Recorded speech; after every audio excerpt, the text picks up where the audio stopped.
That's right, people. We're doing this one correct this time around. Today's episode, very special episode.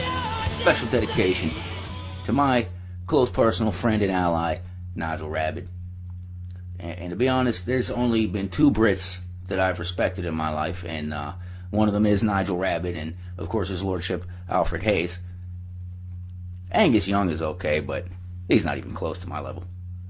He can rock and everything, but he's a one-horse show. I'm a triple threat guy. I'm a doctor of journalism, a talent scout, and a damn fine specimen of a man. I also do all my own stunts and can make a chef salad with my feet. You know what, let's just get to the damn point. Nigel Rabid is a well-known manager and professional wrestling personality from along the River Thames. He's been in the business for years. He's managed some of the greatest names around the Texas wrestling scene. He's a multiple-time nominee for Manager of the Year. He's an artist. And if you've ever listened to his show on the Offshoots Network, you would know that he's also an awesome journalist, much like myself. Not a doctor of journalism, but, you know, what's in a doctorate, huh? Currently, he's managing Charlie Haas at NWA Texoma, who is also the NWA Texoma heavyweight champion and a top indie star at the moment.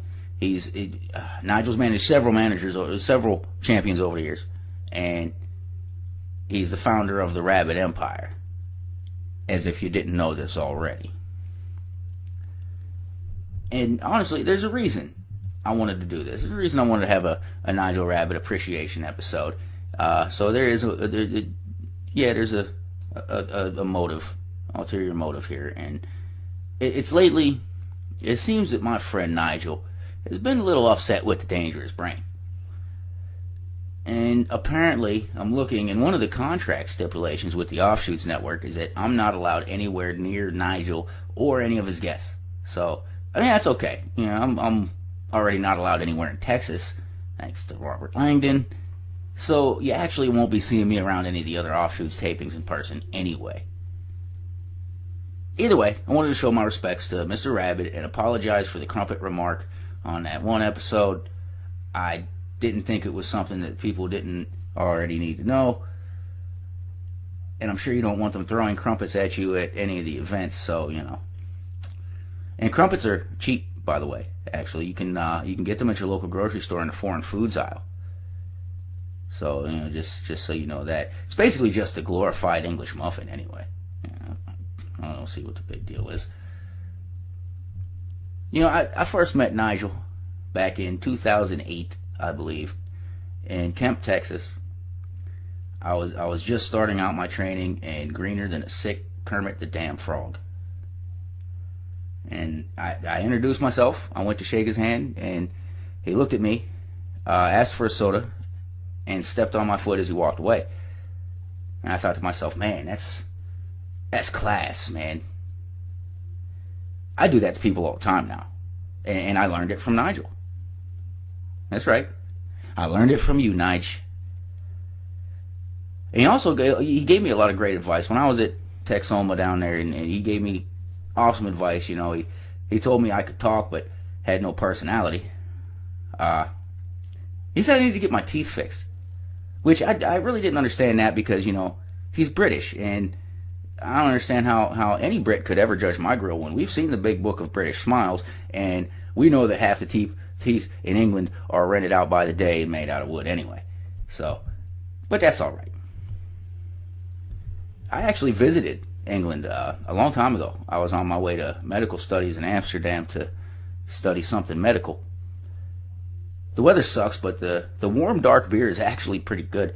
Mine had a plant grown out of it. It was alright. I never did get to visit Nigel's old hood, but I hear they keep it real, so to speak. You know, kicking it on the corners, playing cards, drinking 40 ounces of Earl Grey or whatever tea the Brits drink these days. I'm a coffee guy myself. And that's why that crazy bean brew in Connecticut didn't work on me that time. Because I'm like a walking coffee pot.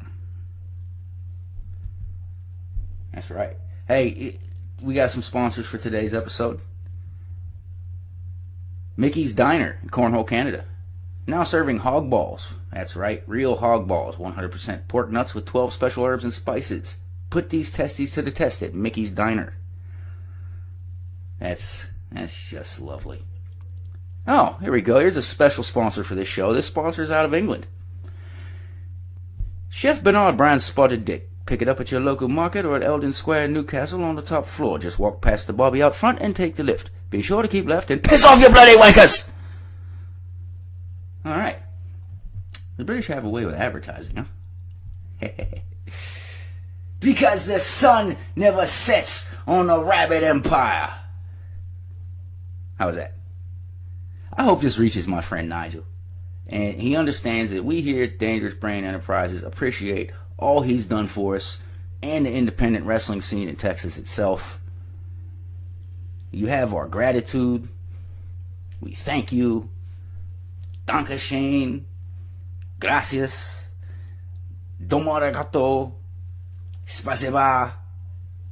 Shengji. You get the point. That's episode 5.5. Nigel Rabid appreciation episode. We were going to have cake and balloons, but cake has high fructose corn syrup and I'm allergic to rubber. So, and Nigel, if you finally decide to tune into Dangerous Radio, know that you are appreciated like dear mama. I'm sorry I bootlegged your shirts this whole time that I've been in Canada, but I gotta make a living somehow. Just know that the Canadians love them and they all think I'm you. So you have a Canadian fan base now as well. Congratulations to you and Charlie Haas on a championship title reign. May it be a long championship title reign, and may your first child be a masculine child. I'm your host, Dr. Thomas E. Guns, the Dangerous Brain, signing off. Don't forget to catch me on the offshoots. Check out all the other great shows on the network as well. You got David Fuller, Trey Mack, Carl Knight, Kick-Ass Copperfield, and of course, The Nigel Rabid Show. Until next time, you are the resistance. Tell the people. And for God's sake, somebody tell Nigel. The sun never sets on the Rabid Empire.